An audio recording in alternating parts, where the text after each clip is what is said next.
I will never forget the way my grandfather's voice sliced through the warmth of that Christmas dinner. One moment, the chandelier glowed soft gold over the table. My parents were laughing too loudly, pretending everything in our family was perfect.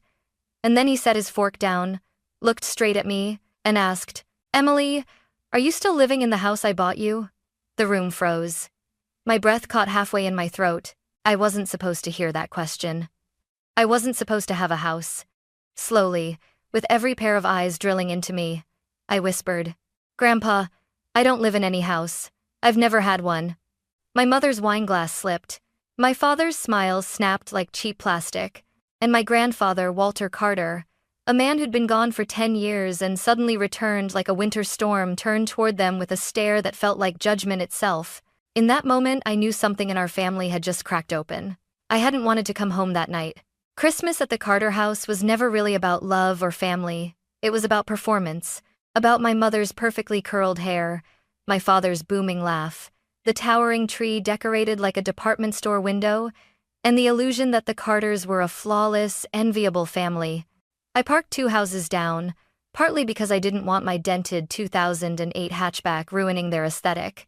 Mostly because I didn't want to walk through that front door feeling small again. Inside, everything sparkled. Crystal ornaments refracted the light. A string quartet version of Silent Night floated through the living room. Guests murmured compliments. My parents basked in every one. My mother spotted me first. "Emily," she said with that thin, polite smile, "you could have worn something more festive." I swallowed. Same script, every year. My father clapped my back too hard. "There she is, my hardworking girl." I hated how he said it, as if my long hours at my underpaying design firm were a failure to be teased, not a life I was desperately trying to build for myself.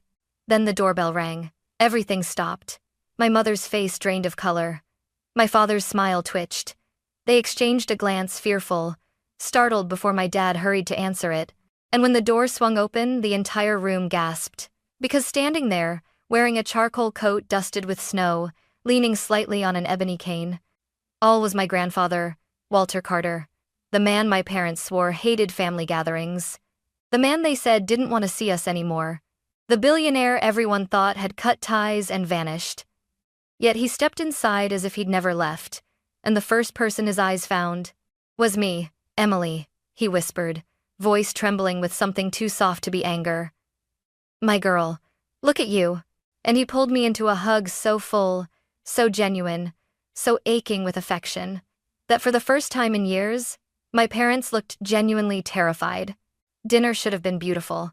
The table was set with gold-rimmed china and red velvet napkins, candles flickering between crystal flutes. My parents kept smiling too wide, too forced, while sneaking glances at my grandfather as if he were a live grenade they were praying wouldn't roll in their direction. Grandpa Walter sat beside me, refusing the seat of honor at the head of the table and choosing mine instead. "It's been too long," he told me quietly as I poured him water. "I've missed every year I wasn't here." I didn't know what to say. For a man who vanished a decade ago, he sounded heartbreakingly sincere. Halfway through the meal, my mother lifted her wine and chirped, "So, Dad, how long are you in town? We would have cleaned up more if we knew you were visiting." He cut her off without even looking her way. His eyes were on me. "Emily," he said, voice gentle but carrying across the table, "are you still living in the house I bought you?" The moment the words left his mouth, the atmosphere snapped. Forks paused midair. The candles hissed. My heartbeat crashed into my ears. I blinked at him. "Grandpa, what house?" Dead silence. My mother's hand jerked, her wine sloshing over the rim. My father coughed, as if choking on something sharp. Grandpa leaned closer, brows furrowing. "The house I paid for 3 years ago. The one Richard and Elaine promised they purchased for you. The one they told me you loved." I laughed, but it wasn't a laugh. More like a sound ripped from shock. "Grandpa," I whispered, "I live in a 1-bedroom apartment with a leaking ceiling. I've never owned a house." He froze. Then he turned slowly, painfully toward my parents. My mother whispered, barely audible, "Dad, this isn't the right time." And then Grandpa Walter spoke, each word dropping like a stone. "Richard, Elaine, where is the money I sent for my granddaughter's home?" My father's smile collapsed. My mother went white, and I sat there, trembling, realizing this was the moment my entire life, everything I thought I knew, was about to be rewritten. My grandfather's voice echoed through the dining room, heavy enough to crush the air out of all of us. No one moved, no one breathed. Then he stood. At 78, his posture wasn't perfect anymore. But in that moment, he looked 10 feet tall. A man used to commanding boardrooms, fleets, empires. A man who built a billion-dollar logistics corporation from nothing and didn't tolerate liars. "Everyone, living room," he ordered. He didn't raise his voice. He didn't need to. My parents rose shakily. My mother's hands quivered so hard she nearly dropped her napkin. Guests exchanged looks, unsure whether to leave or pretend nothing was happening. But Grandpa walked straight past them, relying lightly on his cane, and settled on the leather sofa beneath the massive Christmas wreath. The fireplace crackled behind him, casting him in an almost judicial glow. I sat on the armchair closest to him. My parents sat opposite us, the guilty side of the room. Grandpa folded his hands. "Emily," he said softly, "tell me exactly where you live." I swallowed, glancing at my parents before speaking. "A studio apartment on 9th Street, the cheap one behind the laundromat. My ceiling leaks when it rains and the heat breaks every other week." My mother flinched as if I'd slapped her. He continued, voice steady. "And your job?" "I'm a junior designer at Lumen Interiors. Entry level. I'm barely covering groceries." My father muttered. "She's exaggerating." Silence. I missed a stayed. Grandpa's tone sliced the room clean open. Dad shrank back. Grandpa turned to me again. "Have your parents ever mentioned anything about a house? A gift? Anything?" I shook my head. "Never." A tremor passed through his jaw, a storm building behind his eyes. Then he turned, slowly, toward my parents. "3 years ago," he began, "I wired you $400,000, earmarked specifically, explicitly for a modest starter home for Emily." My mother's lips parted. My father stared at the carpet. Grandpa continued, pulling his phone from his coat pocket. "I still have the messages you sent me." He tapped the screen, then read aloud, voice icy. "Thank you, Dad. Emily is settling into the new place and absolutely loves it. We'll send photos soon." My breath caught. Photos? New place? My parents had told him that? My father finally spoke, his voice strained, desperate. "Dad, we were going to buy it. But we needed time. Things got complicated." "Complicated?" Grandpa snapped.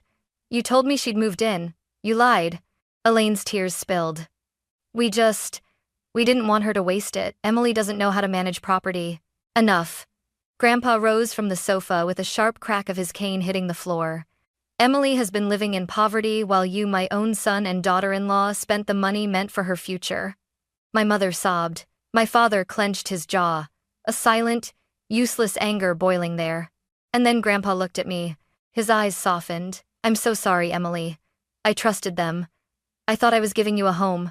Something in my chest broke, something old and raw that I didn't even know was still there. Before I could speak, he turned back to my parents, voice like thunder contained. "Tomorrow morning, 9 a.m. We will settle this. You will bring every document, every receipt, every account statement, and you will explain every dollar." He leaned forward on his cane, staring them down. "And if you don't," his voice lowered to a quiet, devastating promise, "I will handle this my way." My father's face collapsed. My mother burst into full, shaking sobs. And I sat there, caught between shock and heartbreak, realizing that the life I'd struggled through wasn't an accident. It was engineered. The guests quietly slipped out after that. No one dared linger in a house where the temperature had just dropped below freezing. Even the Christmas lights outside seemed dimmer, as if the entire neighborhood sensed the implosion happening inside the Carter home. My parents followed Grandpa into his study like two criminals being escorted into an interrogation room. The heavy mahogany door shut behind them with a thud that rippled down my spine. I lingered outside, heart pounding. Their muffled voices escalated almost instantly. My father, "Dad, you don't understand the pressure we've been under." My grandfather, "I understand theft, Richard. I understand lies." My mother, "We only borrowed it. We plan to..." Grandpa's voice cut like a blade. "Borrowed? You bought yourself a lake house." I slapped a hand over my mouth. "A lake house?" My parents always claimed it was an investment property they'd saved for years to acquire. Now I knew the truth. It was bought with the money meant for me. The door swung open suddenly, and my father stormed out, red-faced, breathing hard like he'd run a marathon. "Emily," he snapped, "don't you dare look at me like that. I'm not—" "Don't play innocent," he hissed. "You think you're some victim? Your grandfather spoils you for one night and suddenly—" "Richard." Grandpa's voice loomed behind him. My father froze. Grandpa stepped out of the study, placing a steadying hand on my shoulder. His expression softened only for me. "We're done for tonight, sweetheart. Go home and rest. I'll come see where you live." My mother gasped. "No, Dad, please, her apartment isn't—" He turned on her. "What? Isn't good enough for my granddaughter? Because you two made sure of that?" Mom covered her face with both hands, shoulders shaking. Dad pulled her into his chest, but even from where I stood, I could see it wasn't affection, it was fear. Grandpa looked back at them with eyes filled not with anger but with betrayal so deep it seemed to age him. "We meet tomorrow at Jonathan Hale's office," he declared. 9 sharp. And don't insult me by being late." I walked him to the front door, unsure if I should hug him again or apologize or collapse into tears. But he squeezed my hand and said softly, "I trusted the wrong people. Let me fix what I broke." My parents watched from the hallway, silent like two ghosts fading at the edges. When Grandpa stepped out into the cold night, his breath forming icy clouds, he paused and looked back at me. "Don't let their shame become yours, Emily." The door closed behind him, and for the first time in my life I saw the truth in my parents' eyes. They weren't devastated that they had hurt me. They were terrified that they had been caught. I barely slept. All night I replayed Grandpa's words, his shock, his disappointment, the way his voice cracked when he realized I'd been struggling alone. I kept expecting to wake up and find the entire evening had been a nightmare stitched together by exhaustion. But morning came, and the nightmare was still very, very real. At exactly 8:10 a.m., my phone buzzed. "Grandpa, Walter. Outside. Let me in." My chest tightened. I rushed down the rusted stairwell, my boots echoing against the peeling paint. When I pushed open the building's front door, I found Grandpa standing there in a charcoal coat, snowflakes settling into his silver hair. His eyes scanned the building slowly, taking in the cracked bricks, the flickering 3-apartment sign, the overflowing dumpster too close to the entrance. He whispered, barely audible, "They let you live here?" I swallowed. It's not that bad. But it was. And we both knew it. I led him up the stairs, avoiding the spot on the railing that broke off last week. When we reached my door, I hesitated. I had never felt so exposed. But Grandpa nodded gently. "Show me, Emily. I need to see." So I pushed the door open. The apartment looked exactly as it always did, small, suffocating, exhausted. But in front of my grandfather, it suddenly looked humiliating. A single pull-out bed that doubled as a sofa, a kitchenette with one burner broken, a patch of mold near the bathroom tile I'd tried scrubbing for months, the plastic Christmas tree from Dollar Mart, the bucket under the leak near the window. Grandpa stepped inside slowly, like he had walked into a crime scene. He touched the wall, ran his fingers over the peeling paint, then looked at my drafting table covered in sketches, textbooks, and instant noodle cups. "Emily?" His voice cracked. "You've been living like this?" I forced a smile. "It's temporary. Rent is cheap and I'm saving up." "Saving up?" His tone sharpened. "For what? Survival?" I didn't answer. Grandpa walked toward the window, staring at the duct-taped frame and the street below. His hands trembled on his cane out of anger, not age. Then he looked at me with eyes filled with a mixture of love and devastation. "I gave them money," he whispered. "Enough for a safe home, a decent life, a beginning." His voice rose. "And instead of giving that to you, they used it for themselves." My throat tightened. They thought I wasn't ready. He turned sharply. "Ready? Emily, you've been ready for everything life threw at you and you faced it alone." His voice broke. "Because they left you with nothing. That did it." The dam burst. Years of silence, shame, and pretending I was fine, I finally let it spill. I worked 2 jobs. I skipped meals. I patched the ceiling myself because the landlord didn't care. I paid my own tuition. They said I should learn responsibility, Grandpa. My voice cracked. I thought I deserved this. Grandpa's expression shattered. He stepped forward slowly, painfully, and pulled me into his arms. His coat smelled faintly of cedar and winter air. "Emily," he whispered into my hair, "you deserved love, not punishment." I clung to him, sobbing in a way I hadn't allowed myself to sob in years. When I finally stepped back, he wiped my tears with gentle thumbs. "Get your things," he said. "You're not spending another night in this place." I stared. "Where are we going?" He smiled, sad but determined. "To the truth," he said. "And after that, to justice." He placed a warm hand on my shoulder. "Today, we let your parents explain themselves to someone who won't let them lie." I blinked. "The lawyer?" He nodded once. "Jonathan Hale is waiting. And trust me, Emily." His eyes hardened. "Your parents won't walk out of his office the same people they walked in as." A cold shiver ran down my spine. For the first time in my life, I wasn't afraid to face my parents. Because this time, I wouldn't be facing them alone. Jonathan Hale's office didn't look like a place where lives were destroyed. It was too bright. Too modern. All glass walls, chrome finishes, and sharp white lighting that made everything feel sterilized like a surgical room for secrets. Grandpa and I arrived at 8:55 a.m. My parents arrived at 9:12. Of course they were late. They walked in fast, my mother trembling, my father stiff, jaw tight like he was marching into battle. Dad barely spared me a glance. Mom tried to give me a weak smile, but it collapsed when she saw Grandpa's expression. Jonathan Hale, gray-haired, sharp-eyed, impeccably pressed suit rose from behind his desk. "Mr. Carter, Emily." He shook our hands, then turned to my parents.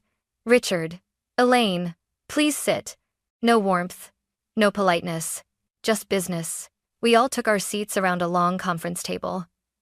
My parents sat across from me and Grandpa, like an invisible line had been drawn down the room.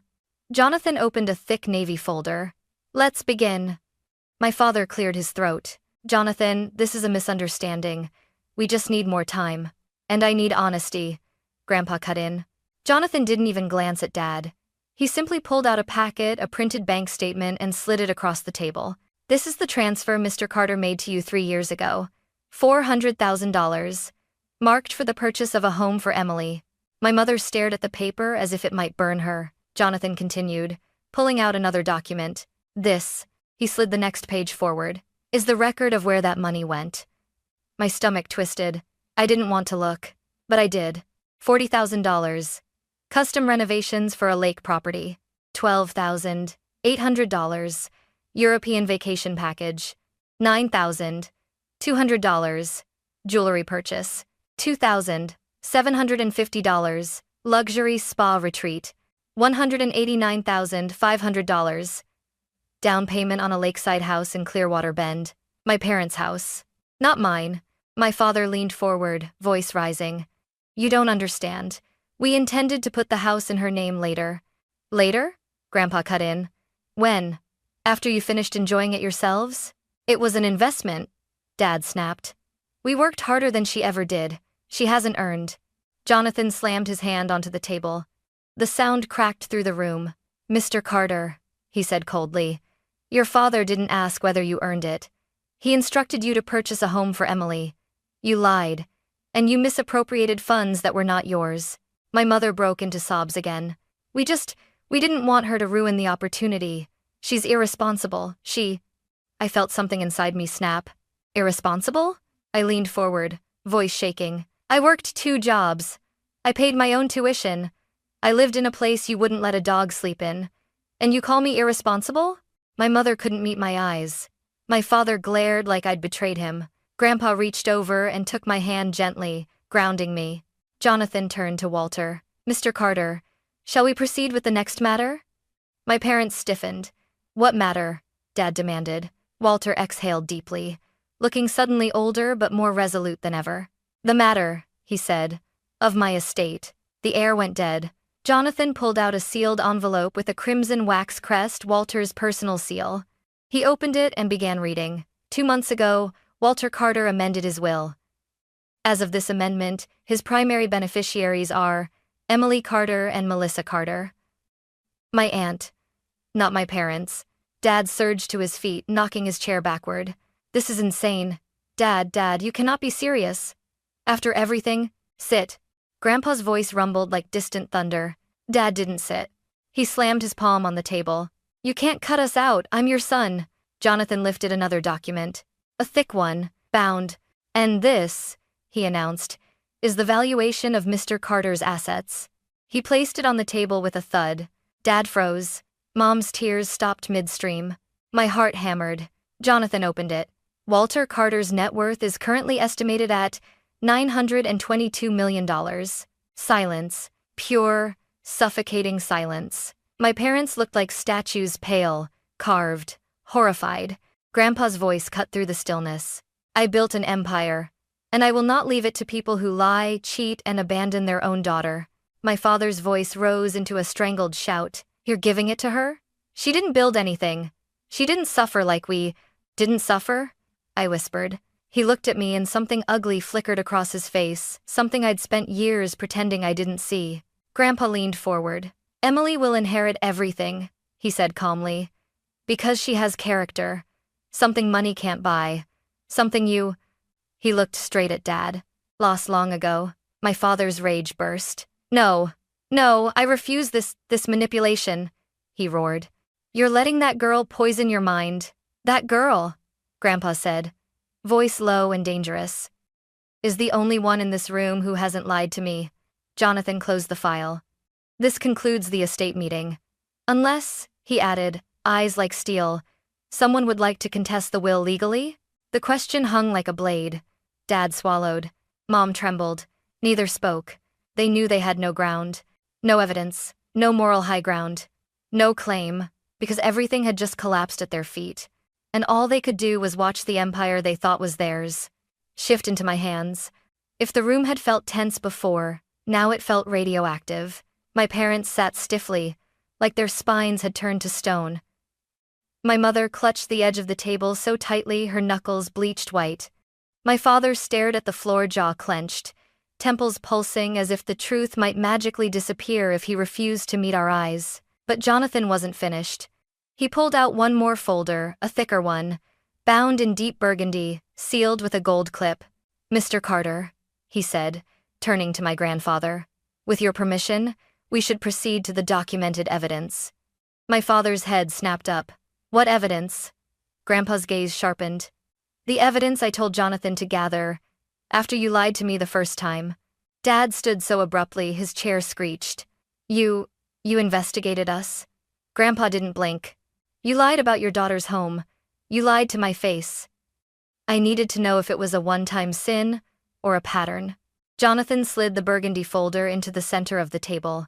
Let's review, the lawyer said, voice crisp as glass breaking. Starting with the misuse of Emily's home funds, he opened the folder. Page 1. Down payment, Clearwater Bend Lake House, $189,500. Signed by Richard Carter. Dad swallowed hard. That wasn't misuse, you don't understand how. Jonathan lifted a hand. Next. Page 2. Invoice. Diamond Crescent Jewelers, $9,214. Recipient. Elaine Carter. Mom's face flushed scarlet. I was going to pay it back, Next, Jonathan repeated. Page 3. Flight tickets. Rome, Paris, Barcelona, $12,800. 2 passengers. Richard and Elaine Carter. My stomach lurched. Dad slammed both palms on the table. That was our anniversary trip. It had nothing to do with, but it was paid with Emily's house funds, Jonathan said coldly. Funds Walter entrusted to you. Funds you repeatedly claimed were already used to purchase a home for her. My mother stared into her lap, shaking. Jonathan flipped again. Page 4. Page 5. Page 6. Luxury purchases. Spa retreats. Designer handbags. Renovations on the lake house. All tied to the same account. All paid for with my grandfather's money. Money meant for my future. Dad's voice cracked. Stop this. Stop, Jonathan. We can settle this privately. This is private, Jonathan replied. I could have summoned law enforcement instead. Mom whimpered. Grandpa leaned back, his cane resting across his knees, his voice low and full of steel. You both lived a life of comfort funded by money that belonged to my granddaughter. Emily patched leaks in her apartment ceiling while you stood on the deck of a lake house bought with her home. My mother broke, sobbing into her hands. Dad, please, we made mistakes, but we're still your family. Grandpa's lips pressed into a thin, trembling line. Family, he repeated softly, is not a shield you can hide behind when you've done wrong. Dad's fists balled. So that's it? He snarled. You're going to destroy your own son? Throw your entire legacy to someone who didn't earn it? Emily doesn't know how to handle money. She'll waste it. I stood. No trembling. No shrinking. Just clarity. Cold and sharp. Enough. Dad blinked. I stepped closer to him, close enough to smell his aftershave. The same one he wore when he took Mom to their fancy parties while I stayed home alone as a kid. You think I didn't earn anything? I asked quietly. You think I'm some naive little girl who doesn't understand responsibility? I pointed at the documents spread across the table. You misused $400,000 and lied for years. I worked 2 jobs to pay for things you could have helped with but didn't. I lived in a moldy, freezing apartment while you looked me in the eyes every holiday and pretended everything was normal. Dad's face twisted in rage. You don't talk to me like that. Yes, I said, louder. I do. The room went silent. I stared into the eyes of the man I once wished would just love me. Because you didn't just lie to Grandpa, I said. You lied to me. You abandoned me while I was still living under your roof. Dad's breath shook. Mom whispered through tears. Emily, honey. I turned to her, not cruel but firm. You let it happen. She shattered. Grandpa's voice entered the silence, low but devastating. You betrayed your daughter, and you betrayed me. Dad opened his mouth, but Grandpa raised a hand. No more excuses. No more lies. Jonathan slid a final document across the table, a legal notice. Dad picked it up with trembling fingers. His face drained of color as he read. What is this? Jonathan answered calmly. Full transfer of the Clearwater Bend property to Emily Carter within 7 days. Failure to comply will result in formal charges: fraud, misappropriation, and breach of financial trust. Mom's jaw dropped. Charges? Dad, you wouldn't. I would, Grandpa said. He looked at them with eyes full of hurt, not hatred. The kind of pain that comes from loving someone who chose to be cruel. Dad staggered backward into his chair. Mom sobbed uncontrollably. Jonathan closed his folder. This meeting is concluded. Grandpa rose slowly. I stood beside him. My parents didn't move. Didn't speak. Didn't even breathe. The empire they thought would be theirs had turned to ash. And for the first time in my life, I walked out ahead of them. The cold outside felt different when I stepped out of Jonathan Hale's office. Sharper. Cleaner. Like the air you breathe after a storm breaks open the sky. Grandpa stood beside me, leaning slightly on his cane. But there was a calmness in his shoulders I hadn't seen all morning, like he had finally put something heavy down. Ready to go home? He asked gently. For the first time in my life, the word home didn't feel like a wound. I nodded. A week later. By day 3, the silence from my parents was deafening. By day 4, Jonathan called. They had signed the transfer documents. By day 7, the Clearwater Bend Lake House, the one my parents had renovated, photographed, bragged about, was legally mine. Jonathan handed me the keys in his office. The gold medal felt warm in my palm, but not as warm as Grandpa's hand when he squeezed mine and whispered, You earned this not because of what you did, but because of who you are. I cried. He pretended not to notice, but his thumb brushed my cheek when he thought I wasn't looking. Moving day. Walking into the lake house felt like stepping into another universe. Tall windows. White oak floors. A view of the water so still it looked like glass. Sunset spilling across the living room like spilled gold. I should have felt triumphant. Instead, I cried again. Not because I was sad, but because I finally understood how much I had survived. The lies. The neglect. The years of working twice as hard just to stay afloat. The belief that I didn't deserve anything more. That belief was gone. Completely. Grandpa's health. 2 months later, Grandpa's health took a dip. He moved into a private care suite in the city, and I visited every day. Sometimes he told stories of his early years, when he drove delivery trucks before building his empire. Sometimes he napped, gripping my hand as if afraid I'd fade away if he let go. You're my legacy, he told me once, eyes bright with tears. Not the company, not the money. You. I held his hand tighter. I'm not going anywhere, Grandpa. And I kept that promise. A new beginning. I turned the lake house into more than a place to live. I converted the guest room into a design studio. I took on clients who needed warm, functional spaces. Single mothers, students, people who felt unseen the way I once had. I offered free consultations. I volunteered at a housing nonprofit. And slowly, I started to believe something I had never believed before. I deserved a good life. A life not built on fear or scarcity. A life where my worth wasn't measured by what I cost my parents, but by what I brought into the world. Grandpa watched every step of it with pride so bright it softened everything about him. Christmas Eve, 1 year later, I decorated the lake house with white lights. Simple, gentle, glowing. I brewed hot cocoa.